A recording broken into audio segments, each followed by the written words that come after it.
Have you ever wondered why some research results sound convincing, while others fall apart when repeated? In market research, that difference often comes down to two simple but powerful ideas: reliability and validity. Reliability means consistency, getting the same results when the same study is repeated under the same conditions. Validity, on the other hand, means accuracy, actually measuring what you're supposed to measure. Both sound straightforward, but in practice, they're what separate trustworthy insights from misleading ones. Let's start with reliability. Imagine a company tracking its brand awareness every 3 months. If the awareness score stays around the same range, say 72%, 74%, 73%, it shows that the research method is stable and consistent. But if that number suddenly jumps from 70% into 40% to 90% without any marketing changes, something's off. Maybe the sampling was inconsistent, or the interviewers didn't follow the same approach. That's what unreliable data looks like. It's all over the place, and it can't be trusted to guide decisions. Another real-life example comes from product testing.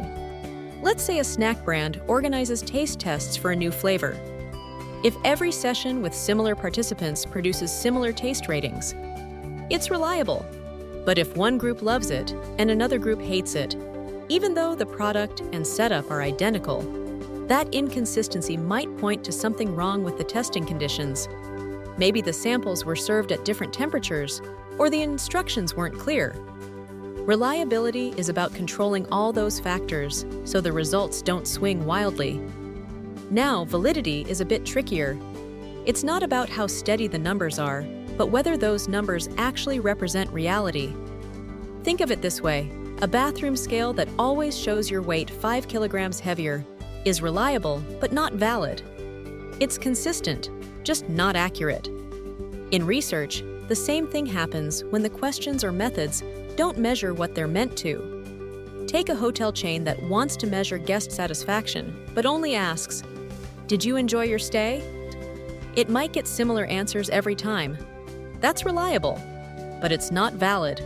The question doesn't capture what really matters: room cleanliness, staff friendliness, food quality, or value for money. To be valid, the survey must reflect what guests truly care about. Another example, an ad test where respondents are asked, "Which brand do you like most?"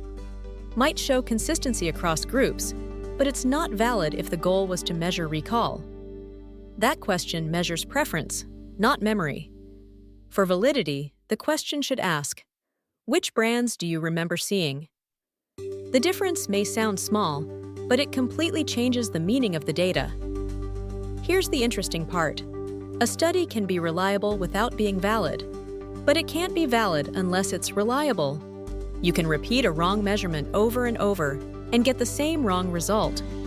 That's why both must work together. Reliability is the foundation. Validity is the truth you build on top of it. So how do researchers ensure both? It starts with standardization, clear questions, consistent sampling, and well-trained interviewers. That's how you get reliability. Then comes alignment, making sure every question connects directly to the research objective. That's how you get validity. Pilot testing, pre-survey checks, and comparing results with external data also help confirm both consistency and accuracy. Imagine a smartphone brand testing its new campaign. If the research is run at the same time in different cities with identical methods, that's reliability. And if the questions directly measure recall, appeal, and purchase intent, not random preferences, that's validity. Together, they create insights the company can truly act on. In the end, reliability ensures your data is repeatable.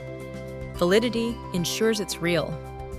And only when both are strong can research move beyond numbers to reveal genuine insights about people, behavior, and decisions.